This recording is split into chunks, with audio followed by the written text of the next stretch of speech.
Supersize Leighton and Superskinny Lucy are 3 days into their diet swap. A new day dawns, but even though Leighton has had a breakthrough, it doesn't make Lucy's watery, low-calorie porridge any easier to stomach. Oh, it stinks. It stinks really bad. So would you seriously have porridge 7 days a week? Mm-hmm. Or would never, ever change? Never have anything else? No, not really. The lack of variety in Lucy's diet is her way of keeping tight control over her calorie intake. But she didn't always have issues with food. Before Lucy had her first child, Katie, she'd been a healthy size 12 to 14, but her post-baby body made her desperately unhappy. The trigger with my weight loss was having my children and actually going on a diet, I suppose you'd call it. And that's what I think started the whole thing with losing weight, and then the need to lose more weight as people were saying I look good. Just keep thinking, I'll lose a few more pounds, I'll lose a few more pounds, and then before you know it, it's out of control. Lucy's rigid control of her diet comes from a deep fear of gaining weight. Christian's concerned that she hasn't grasped the reality of where her constant under-eating could lead, so he decides to show her. Let me show you a picture. Oh. That's someone who actually is anorexic. It's disgusting. And who has, purposefully under-eaten. It's skeletal. And the reason it looks skeletal is because all the muscle has just been, reabsorbed by the body in a desperate attempt for it to get some energy. My worry is that your level of control and paranoia over what you eat may well mask any sense of reality, so that you do get to that stage without even realising it. I can see it now and see that it's not, I don't want to look like that. If my daughter came home looking like that. You'd be extremely worried, wouldn't you? Yeah. I can see now what everybody's been telling me. You just need to relax about your food. You need to enjoy it. You need to just let go a little bit. Yeah. I've come to really realise now, looking at myself a bit more, that skinny really isn't attractive. It's not what I originally perhaps thought I would be able to get out of it, having this really thin figure. I look at it and I don't want that now, and I certainly don't want my children growing up thinking that that's how they have to look. So I'm slowly starting to come around now, realising that I can eat more and that it's going to be fine.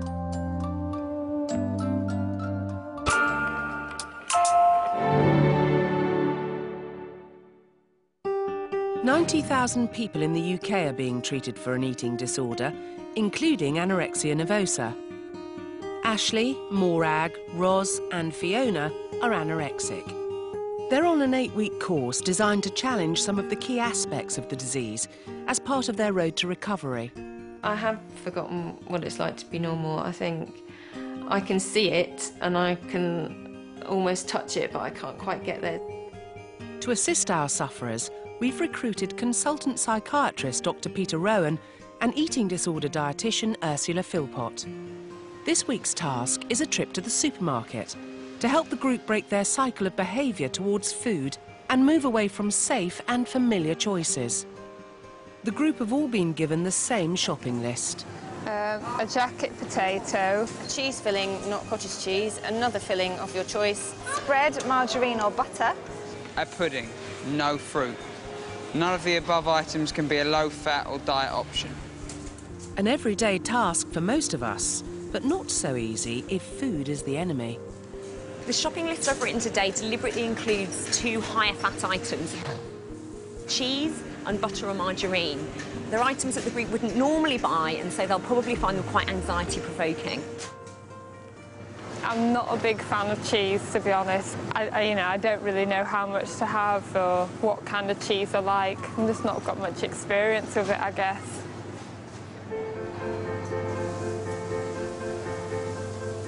Being a mathematician, everything in Fiona's life is a numbers game.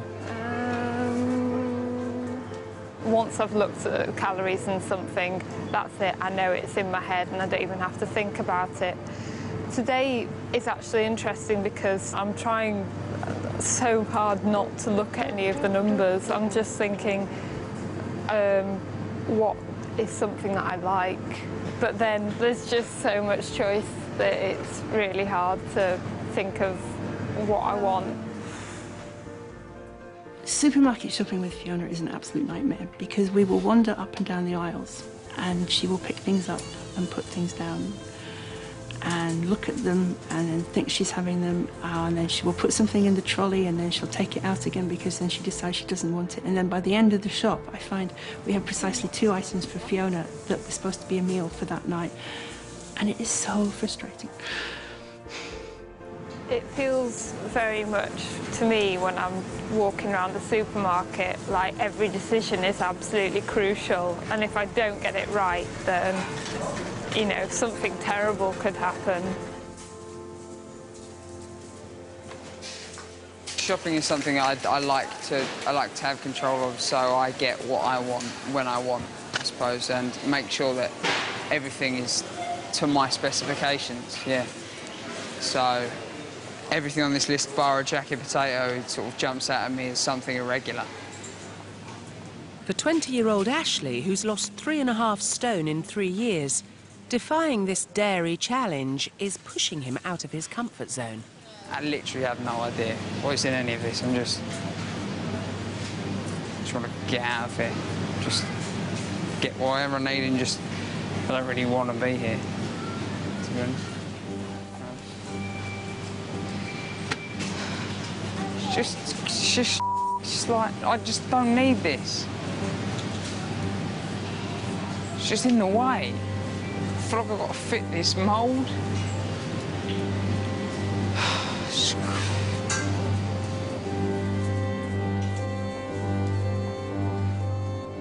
Living with someone with anorexia, I think, a bit like watching, you know, someone you love or whatever behind a big pane of glass, and you're watching them slowly destroy themselves, and you can't do anything to change it. You're forced to watch it. And nothing you say makes sense to them, but it's so frustrating. I need to do it, but I'm literally only doing it just because I know that I should. I don't even...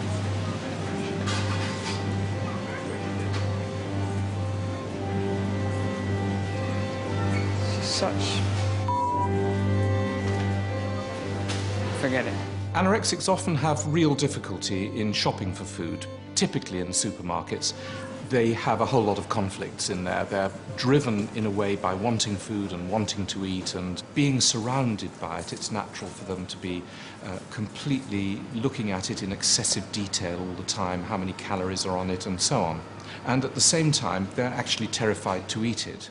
And then the foods themselves are identified as frightening, and even going near them, picking them up, touching them and so on, becomes quite a scary thing for some of them, and they will just keep away from them and not even go and venture close to it. For Ashley, choosing the cheese is proving a real struggle, so Ursula steps in to help him complete his task. What I'm wondering is, can we look at you choosing something different for your toppings, so it's something that's not cheese, if that's easier?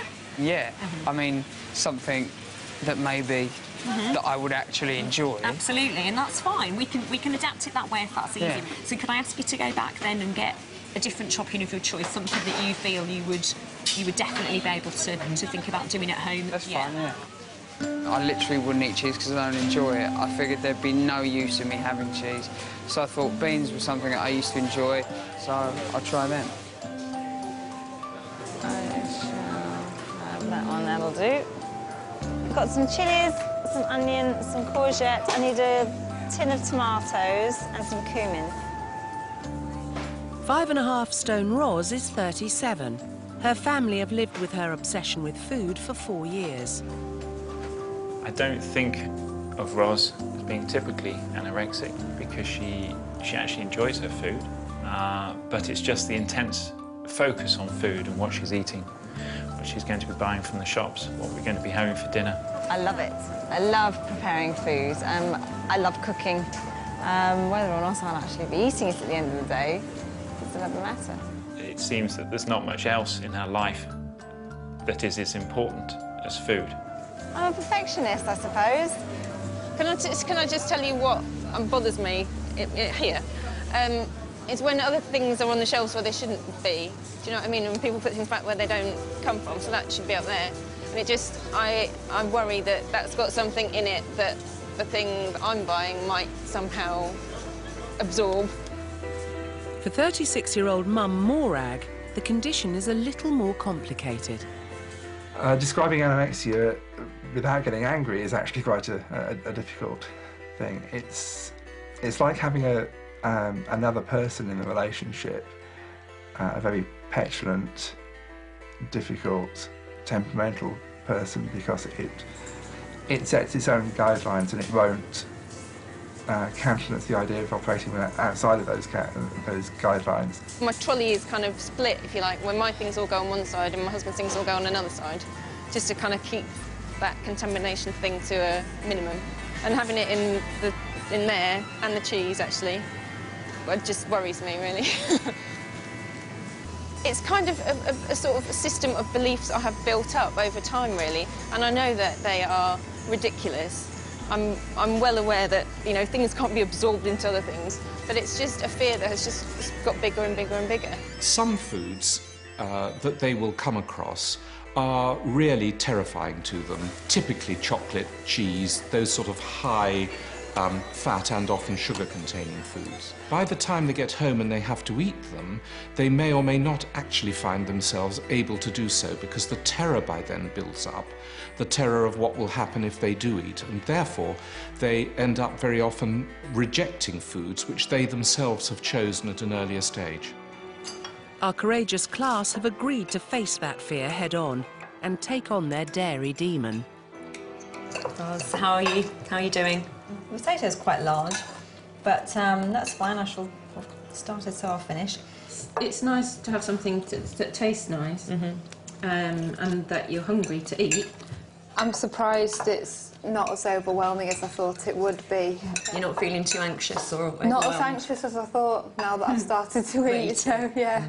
The anxiety definitely comes in the preparation stages, and afterwards I felt just like okay full, not overwhelmingly full, so I'm quite pleased with myself now, to be honest. As the group finish their main, Morag makes a breakthrough that gives everyone a boost. And Morag, I was interested to know how long it is since you've eaten a jacket potato with butter and cheese. Tens of years, not, you know, even... Sorry, it's making me... It's fine. I'm sorry. No, don't worry, that's fantastic. It's fantastic.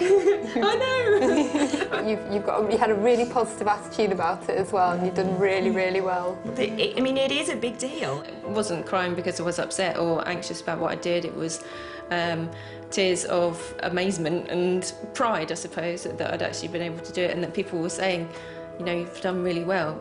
You know, people haven't said that very often to me, and meant it in my life, so it really meant a lot to, you know, to be supported. And Ashley, how's it going down? I feel bad for feeling good. See what I mean? Yeah, absolutely. Yeah. Oh, yeah. Welcome to the dark side.